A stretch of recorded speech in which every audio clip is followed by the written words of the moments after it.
Hi friends, my name is Abrielle. I wanted to talk to you today about my January reads. So let's jump into it. So the first book that I read in January was a sequel.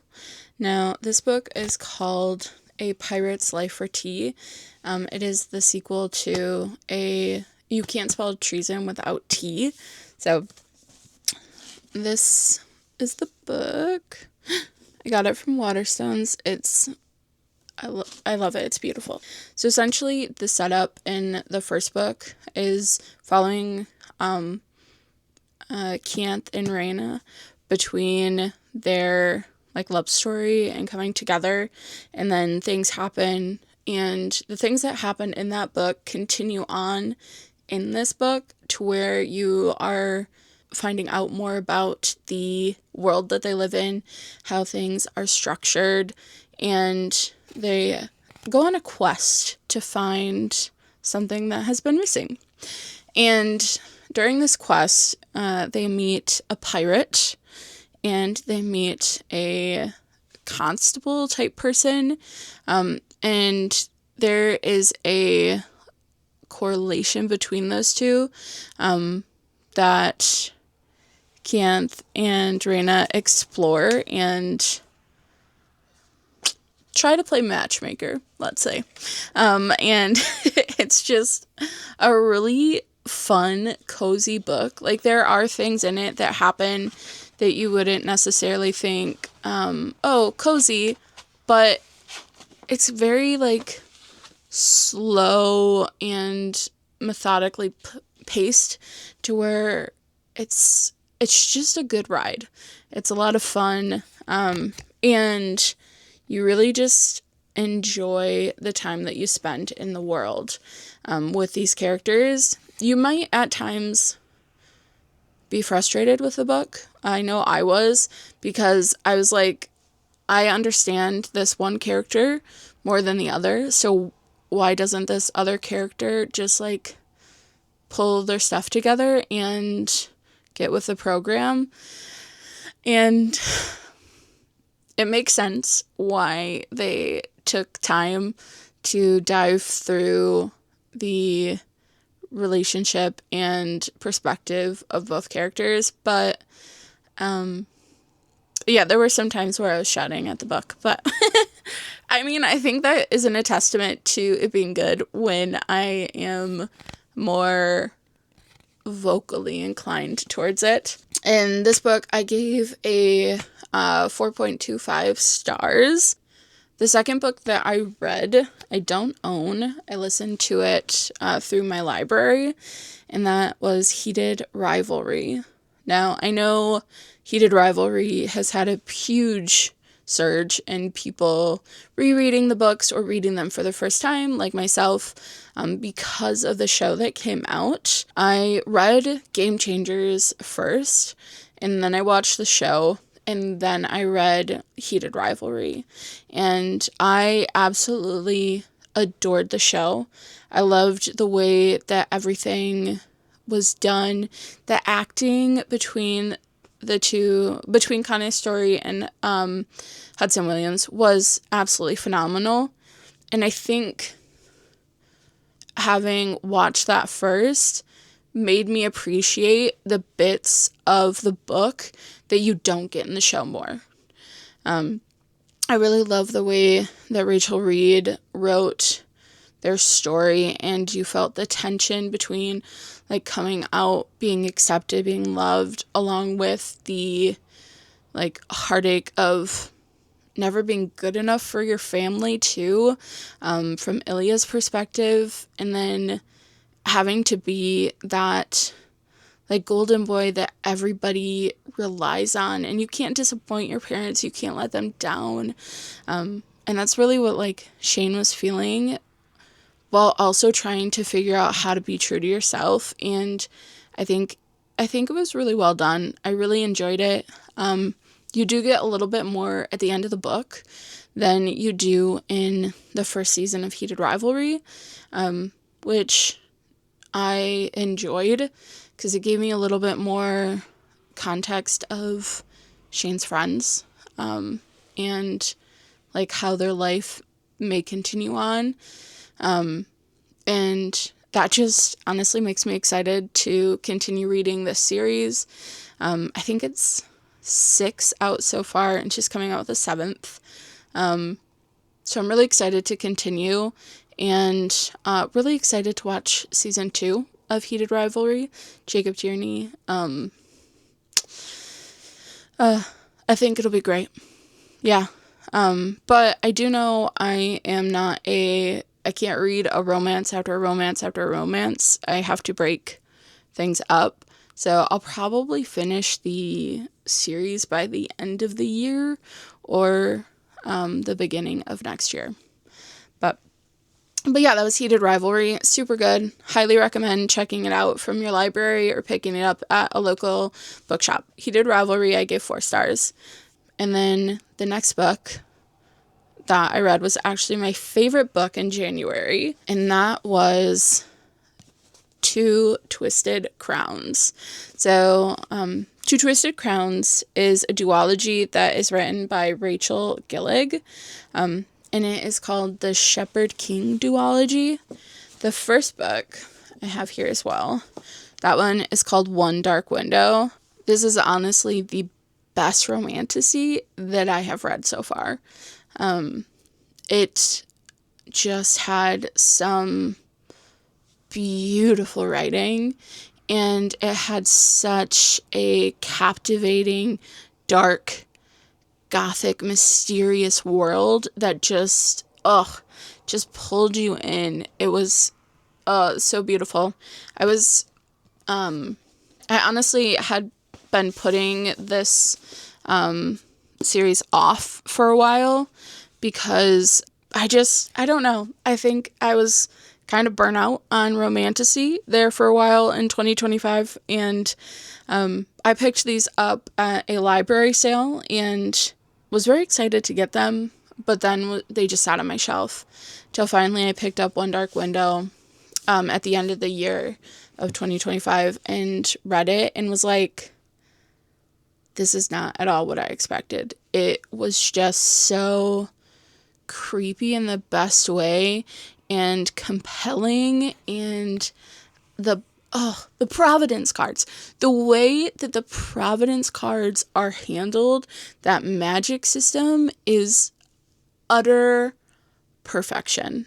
And then the Nightmare and the way that he speaks and rhyme is just, it's so good. Like, it's so good. I was shocked at how much I loved that book, to where I was so excited to read this one, and it did not disappoint.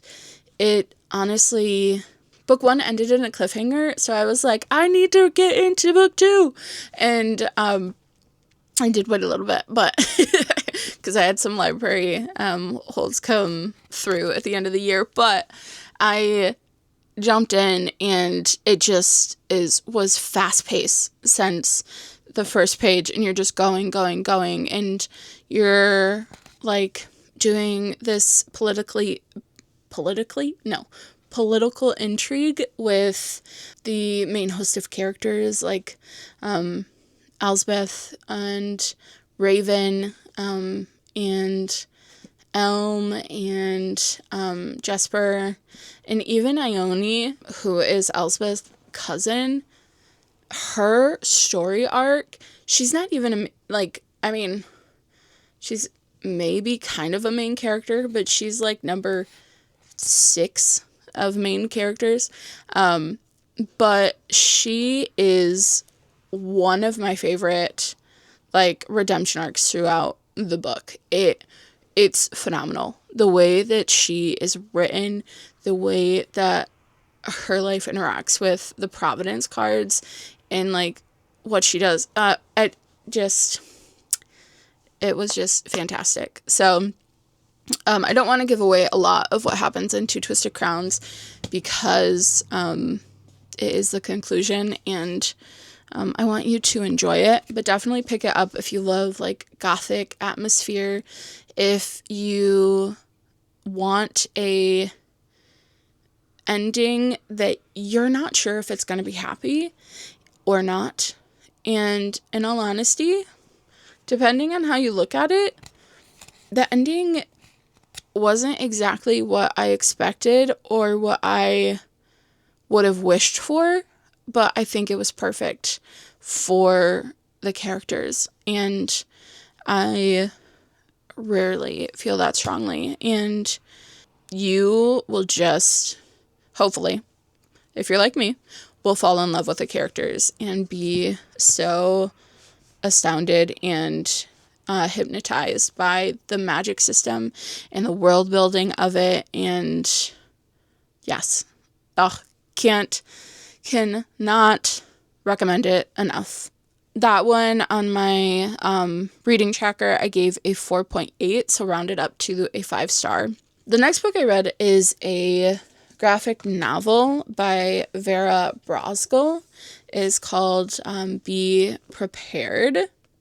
So I have read Plain Jane by Vera Brosgol as well. I love that one. But this one actually is a kind of like a biopic of her childhood, or at least the summer camp that she went to. Vera is a young Russian immigrant. I can't remember if she's an immigrant or if her parents immigrated and she's first generation, but they are still steeped in Russian culture and Russian Orthodox Church. And then she is trying to find her place among friends and the people at school. And she tries to do everything like they do, and it doesn't quite work out the way that she wants it to.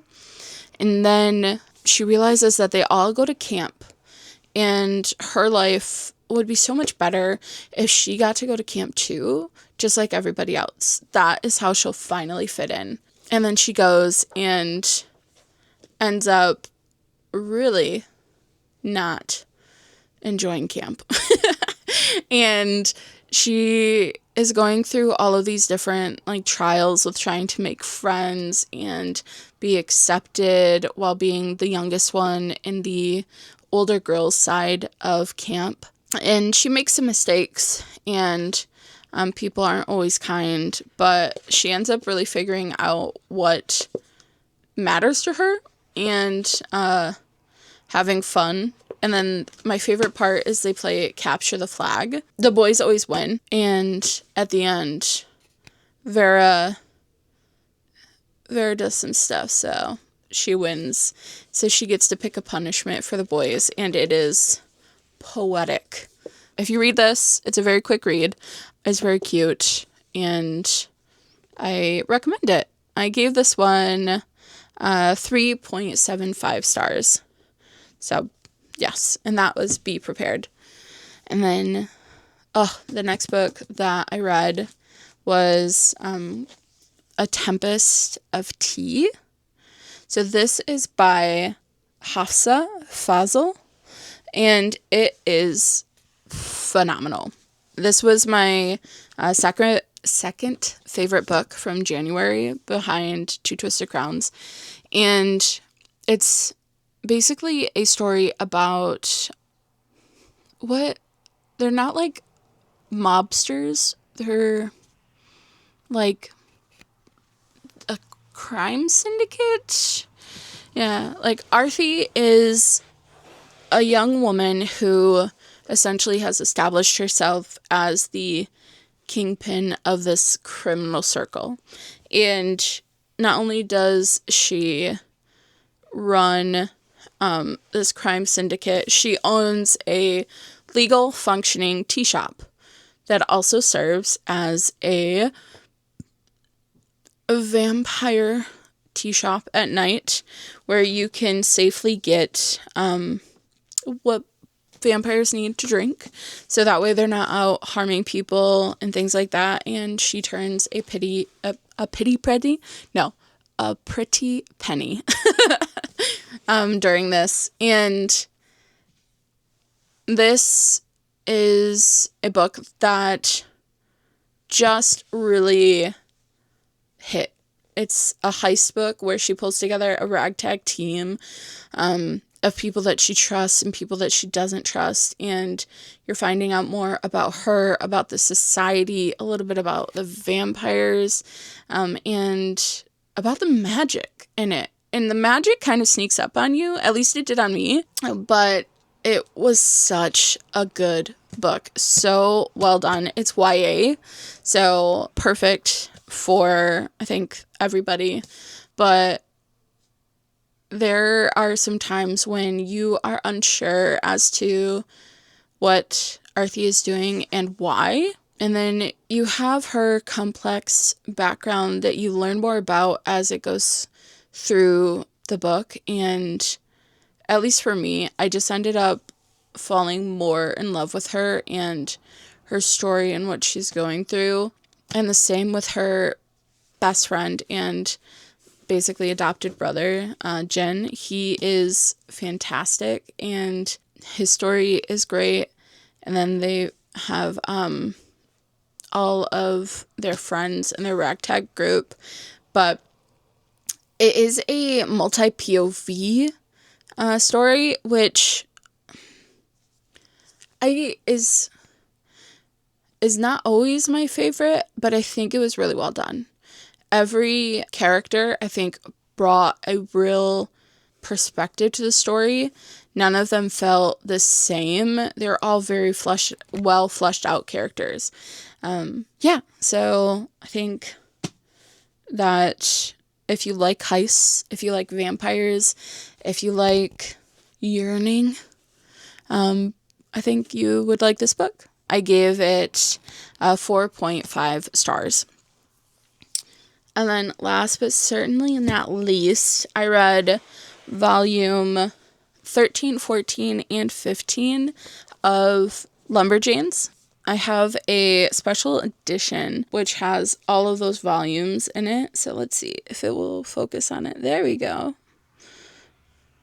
Oh, so pretty. Lumberjanes is a graphic novel that I started a few years ago through renting them at my library, but I just wasn't able to get all of them. Like, I don't think my library had all of them, and I was waiting for a loan from another library to send them over. And when I saw a Kickstarter that had these special editions, and I read the first half, and I absolutely adored every single volume, so I decided to buy these, and I'm so glad I did. Lumberjanes is about a summer camp for hardcore lady types, and these girls are best friends. They are there for one of each other during the crazy things that happen at this summer camp, through finding people that can shapeshift, through going through time portals to where there are dinosaurs, to meeting ancient gods and defeating giant bugs. And it's just a wild ride in every single volume, and you never know what you're gonna get, but you always know that the friends are always going to be there for each other and back each other up. And I absolutely love that no matter what, even if there's maybe an argument or a spat, they're always going to be there for each other. And I think that's what keeps me coming back to this graphic novel series, is just their commitment to being friends and being there for each other. I recommend it to everybody. It's perfect for, I would say, even middle grade all the way through adults. They're really fun, and it's very fantasy based and fantastical, and there's different art styles depending on the volume, and they're all beautiful and different. I gave it a 4.5 because every time I read it, I'm in love. I'm gonna show you a couple of the art styles because it's so pretty.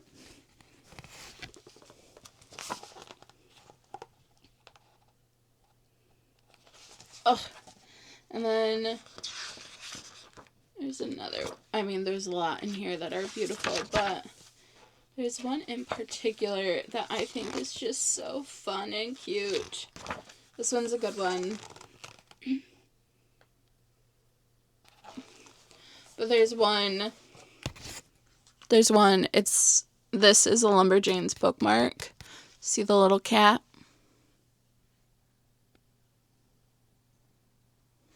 So cute. I think I have that one in here, and I'm trying to find it.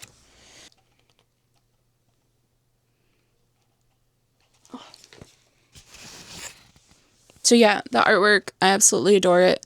All of these books were fantastic. It was a great month.